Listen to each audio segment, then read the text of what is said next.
Жанұя жаңға сая алтын бесік. 2013 жылдан бері елімізде қыркүйек айының екінші жексенбісі отбасы күні ретінде аталып өтеді.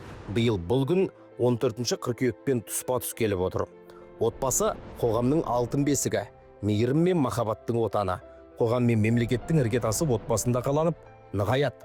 Шағын ғана әлем болса да, жанұяның қадір қасиеті ғаламның бар құндылығынан биік. Себебі ол адамға тіршіліктің мәнін ұғындыратын, жанға сая, көңілге қуат беретін ұя.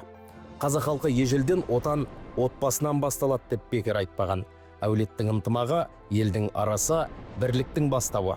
Үй ішіндегі сыйластық, сырттағы абыройдың айнасы. Әке мен ананың парасаты мен мейірімі балаға өнеге болып, сол арқылы ұрпақтың болмысы қалыптасады. Отбасы қан байланыс ғана емес, ол сенім мен сыйластыққа, түсіністік пен құрметке құрылған киелі шаңырақ. Шаңырақтың биіктігі әкенің беделінде, керегенің кеңдігі ананың жүрегінде, оқтың беріктігі баланың ізгілігінде.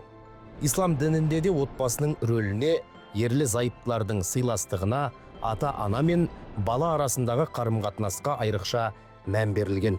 Өкінішке қарай осы құндылықтың тамырына балта шауып, отбасы жауапкершілігіне жеңіл қарап жүрген теріс діни ағым өкілдері аз емес.